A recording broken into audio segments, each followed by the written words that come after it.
BCM ಹಾಸ್ಟೆಲ್ಗೆ ಒಂದು ಅರ್ಜಿಗಳನ್ನು ಹೇಗೆ ಸಲ್ಲಿಸಬೇಕು ನೋಡಿ. ಮೊದಲು ಈ ಒಂದು ವೆಬ್ಸೈಟ್ಗೆ ಓಪನ್ ಮಾಡಿಕೊಂಡು ನಂತರ ಇಲ್ಲಿ class 11 to PG post matric hostel ಮೇಲೆ ಅಪ್ಲೈ ಅಂತ ಕೊಡಿ. ನಂತರ ನಿಮ್ಮ ಹತ್ರ SSP ಒಂದು ಅಕೌಂಟ್ ಇರಬೇಕು, ಅದನ್ನು ಎಸ್ ಮಾಡ್ಕೊಳ್ಳಿ.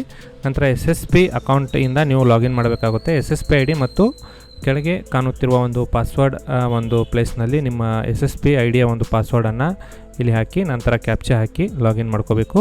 ಈ ಹಾಸ್ಟೆಲ್ ಬಂದುಬಿಟ್ಟು BCM ಹಾಸ್ಟೆಲ್ ಆಗಿದೆ. 11ನೇ ತರಗತಿಯಿಂದ PGಯಲ್ಲಿ ಓದುತ್ತಿರುವ ಎಲ್ಲ ಅಭ್ಯರ್ಥಿಗಳು ಇಲ್ಲಿ ಅಪ್ಲೈ ಮಾಡ್ಬೋದು. ಎಲ್ಲ ವರ್ಗದ ಅಭ್ಯರ್ಥಿಗಳು ಕೂಡ ಇಲ್ಲಿ ಅಪ್ಲೈ ಮಾಡ್ಬೋದು. ನೋಡಿ ಅಲ್ಲಿ ನೋಡಿ SSP ID ಮತ್ತು ಪಾಸ್ವರ್ಡನ್ನು ಹಾಕಿ ಇಲ್ಲಿ ಲಾಗಿನ್ ಮಾಡ್ಕೊಳ್ಳಿ. ನಂತರ ಇಲ್ಲಿ ಈ ಥರ ಒಂದು ಪೇಜ್ ಓಪನ್ ಆಗುತ್ತೆ. ಮೇಲ್ಗಡೆ ನೋಡೋದಾದರೆ ಅಪ್ಲೈ ಫಾರ್ ಹಾಸ್ಟೆಲ್ ಅಂತ ಇಲ್ಲಿ ಒಂದು ಆಪ್ಷನ್ ಇದೆ ನೋಡಿ, ಅಲ್ಲಿ ಕ್ಲಿಕ್ ಮಾಡ್ಕೋಬೇಕು.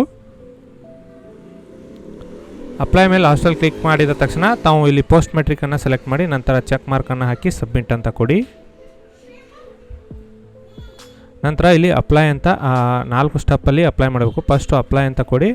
ನಂತರ do you want to changes matric type ಅಂತ ಕೊಡ್ತಾ ಇದೆ, ಇದರಲ್ಲಿ ನೋ ಅಂತ ನೀವು ಇಲ್ಲಿ ಆಪ್ಷನನ್ನು ಸೆಲೆಕ್ಟ್ ಮಾಡ್ಕೊಳ್ಳಿ. ನಂತರ ಇಲ್ಲಿ SSLC ಡೀಟೇಲ್ಸನ್ನು ಕೇಳ್ತಾ ಇದೆ. SSLC ಒಂದು ರಿಜಿಸ್ಟ್ರೇಷನ್ ನಂಬರನ್ನು ಹಾಕಿ ಗೆಟ್ ಡಾಟಾ ಮೇಲೆ ಇಲ್ಲಿಂದ ನೀವು ಕ್ಲಿಕ್ ಮಾಡ್ಕೋಬೇಕಾಗುತ್ತೆ.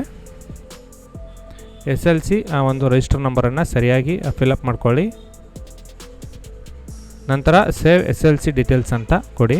ನಿಮ್ಮ SSLC ನಲ್ಲಿರುವ ಎಲ್ಲ ಡಾಟಾ ಅಪ್ಡೇಟ್ ಆಗುತ್ತೆ. ನಂತರ ನಿಮ್ಮದು ರೀಸನ್ ಯಾವುದಿದೆ ನೋಡಿ ಅದನ್ನು ನೀವು ಸೆಲೆಕ್ಟ್ ಮಾಡ್ಕೊಳ್ಳಿ. ಕಾಸ್ಟ್ ಯಾವ್ದು ಬರುತ್ತೆ ಅದನ್ನು ನೀವು ಸೆಲೆಕ್ಟ್ ಮಾಡ್ಕೊಳ್ಳಿ. ನಂತರ ಕ್ಯಾಟಗರಿ, ನಂತರ ನಿಮ್ಮ ಕಾಸ್ಟ್ ಸರ್ಟಿಫಿಕೇಟ್ನ ಒಂದು ID ಸಂಖ್ಯೆಯನ್ನು ಇಲ್ಲಿಂದ ನೀವು ಫುಲ್ ನಂಬರನ್ನು ನಮೂದಿಸಿ ಚೆಕ್ ಅಂತ ನೀವು ಕೊಡಬೇಕಾಗುತ್ತೆ. ನೋಡಿ ಚೆಕ್ ಅಂತ ಕೊಟ್ಟ ತಕ್ಷಣ ನಿಮ್ಮ ಕಾಸ್ಟ್ ಡೀಟೇಲ್ಸ್ ಎಲ್ಲ ಓಪನ್ ಆಗುತ್ತೆ. ನಂತರ ಸೇವ್ ಆ್ಯಂಡ್ ನೆಕ್ಸ್ಟ್ ಅಂತ ಕೊಡಿ.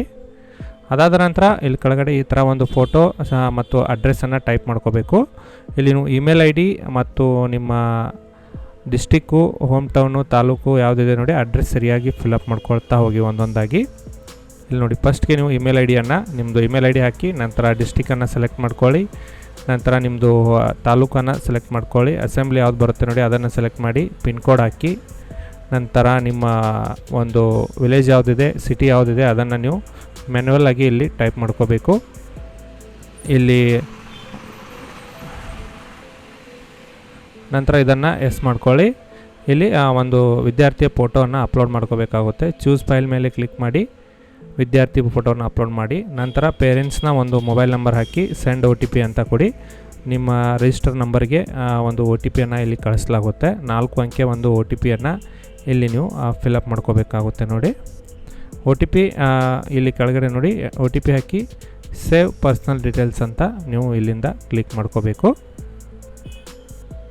ಪರ್ಸ್ನಲ್ ಡೀಟೇಲ್ಸ್ ಸೇವ್ ಆದ ತಕ್ಷಣ ತಮಗೆ ಇಲ್ಲಿ ಒಂದು ಕಾಲೇಜ್ನ ನೀವು ಕರೆಂಟ್ ಯಾವ ಕ್ಲಾಸನ್ನು ಸ್ಟಡಿ ಮಾಡ್ತಾಯಿರಿ ಅದನ್ನು ಇಲ್ಲಿ ಸೆಲೆಕ್ಟ್ ಮಾಡ್ಕೋಬೇಕು. ಮೊದಲನಿಗೆ ನಿಮ್ಮ ಬೋರ್ಡನ್ನು ಸೆಲೆಕ್ಟ್ ಮಾಡ್ಕೊಳ್ಳಿ.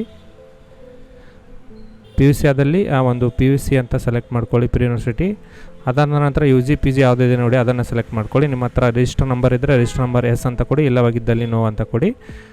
ನೆಕ್ಸ್ಟು ತಮಗೆ ಕಾಲೇಜಿನ ಒಂದು ತಾಲೂಕು ಮತ್ತು ಡಿಸ್ಟಿಕನ್ನು ಸೆಲೆಕ್ಟ್ ಮಾಡಿ ಇಲ್ಲಿಂದ ನೀವು ಕಾಲೇಜನ್ನು ಸೆಲೆಕ್ಟ್ ಮಾಡ್ಕೋಬೇಕಾಗುತ್ತೆ, ಯಾವ ಕಾಲೇಜಿನಲ್ಲಿ ಅಡ್ಮಿಷನ್ ತೊಗೊಂಡಿದ್ರಿ. ಅದಾದ ನಂತರ ನಿಮ್ಮದು ಕೋರ್ಸ್ ಕಾಂಬಿನೇಷನನ್ನು ಇಲ್ಲಿ ಸೆಲೆಕ್ಟ್ ಮಾಡ್ಕೋಬೇಕು ನೋಡಿ. ಕೋರ್ಸ್ ಕಾಂಬಿನೇಷನನ್ನು ಸೆಲೆಕ್ಟ್ ಮಾಡ್ಕೊಂಡು ನಂತರ ನೀವು ಯಾವ ಇಯರಲ್ಲಿ ಒಂದು ಕಲಿತಾ ಇದ್ದೀರಿ ಅದನ್ನು ಸೆಲೆಕ್ಟ್ ಮಾಡಿಕೊಂಡು ಸೇವ್ ಅಂತ ಕೊಡಿ. ನೆಕ್ಸ್ಟು ನಮಗೆ ಪ್ರೀವಿಯಸ್ ಕೋರ್ಸ್ನ ಡೀಟೇಲ್ಸು ಇಲ್ಲಿ ಅಪ್ಡೇಟ್ ಮಾಡಬೇಕಾಗುತ್ತೆ. ಈಗ PUC ಕಲಿಯುತ್ತಿರುವ ಅಭ್ಯರ್ಥಿಗಳಿಗೆ ಅದು SSLC ಡೀಟೇಲ್ಸ್ ಆಟೋಮೆಟಿಕ್ಕಾಗಿ ತೊಗೊಂಡಿರುತ್ತೆ. ಡಿಗ್ರಿ ಕಲಿಯೋರು PUC ಡೀಟೇಲ್ಸನ್ನು ಇಲ್ಲಿ ನೀವು ಅಪ್ಲೋಡ್ ಮಾಡಬೇಕಾಗುತ್ತೆ ನೋಡಿ. ನಂತರ ಇದಾದ ತಕ್ಷಣ ಇಲ್ಲಿ ತಮಗೆ ಹಾಸ್ಟೆಲ್ ಲಿಸ್ಟನ್ನು ಕೊಡುತ್ತೆ. ಗೆಸ್ಟ್ ಹಾಸ್ಟೆಲ್ ಲಿಸ್ಟ್ ಅಂತ ಕೊಟ್ಟರೆ ಇಲ್ಲಿ ಹಾಸ್ಟೆಲ್ ಯಾವ್ಯಾವ ಅವೈಲೇಬಲ್ ಇದೆ ಅದನ್ನು ಎಲ್ಲ ತೋರಿಸುತ್ತೆ. ನಿಮಗೆ ಯಾವುದು ಪ್ರಯಾರಿಟಿ ಇದೆ ನೋಡಿ ಅದನ್ನು ಒಂದೊಂದಾಗಿ ಸೆಲೆಕ್ಟ್ ಮಾಡ್ಕೋತಾ ಇರಿ. ನಂತರ ಸೇವ್ ಹಾಸ್ಟೆಲ್ ಅಂತ ಕೊಡಿ. ನಂತರ ಅಪ್ಲಿಕೇಶನ್ ಪ್ರಿವ್ಯೂ ತೋರಿಸು ನೋಡಿ. ಅಪ್ಲಿಕೇಶನಲ್ಲಿ ಏನೇನು ಫಿಲಪ್ ಮಾಡಿದ್ದೀರಿ ಒಂದು ಸರಿಯಾಗಿ ಚೆಕ್ ಮಾಡ್ಕೊಳ್ಳಿ. ಏನು ತಿದ್ದುಪಡಿ ಅವಶ್ಯಕತೆ ಇದ್ದಲ್ಲಿ ಈಗಲೇ ಮಾಡ್ಕೊಳ್ಳಿ. ನಂತರ ಎಲ್ಲ ಈ ಚೆಕ್ ಮಾರ್ಕನ್ನು ಟಿಕ್ ಮಾಡ್ಕೊಂಡು ಫೈನಲ್ ಸಬ್ಮಿಟ್ ಅಂತ ಕೊಟ್ಟರೆ ನಿಮ್ಮ ಹಾಸ್ಟೆಲ್ ಅರ್ಜಿ ಕಂಪ್ಲೀಟಾಗಿ ಸಬ್ಮಿಟ್ ಆಗಿರುತ್ತೆ. ಅದಾದ ನಂತರ ನೀವು ಎಂಕ್ಲಾಜ್ಮೆಂಟ್ ಪಡೆಯಲು ಮೇಲೆ ಕಾಣುತ್ತಿರುವ ಒಂದು ಎಂಕ್ಲಾಜ್ಮೆಂಟ್ ಮೇಲೆ ಇಲ್ಲಿ ಕ್ಲಿಕ್ ಮಾಡಿಕೊಂಡು ಎಂಕ್ಲಾಜ್ಮೆಂಟನ್ನು ಪ್ರಿಂಟ್ ಮಾಡಿಕೊಂಡು ನಿಮ್ಮ ಸಮೀಪದ ಒಂದು ಹಾಸ್ಟೆಲ್ನಲ್ಲಿ ಇದನ್ನು ನೀವು ಸಬ್ಮಿಟ್ ಮಾಡಬೇಕಾಗುತ್ತೆ. ಇಷ್ಟು ಮಾಡಿದರೆ ಸಾಕು, ನಿಮ್ಮ ಹಾಸ್ಟೆಲ್ ಅಪ್ಲಿಕೇಶನ್ ಕಂಪ್ಲೀಟ್ ಆಗಿರುತ್ತೆ. ಈ ಮಾಹಿತಿ ಇಷ್ಟ ಆಗಿದ್ದಲ್ಲಿ ಈಗಲೇ ವಿಡಿಯೋಗೆ ಲೈಕ್ ಮಾಡಿ. ನಮಸ್ಕಾರ, ಧನ್ಯವಾದಗಳು.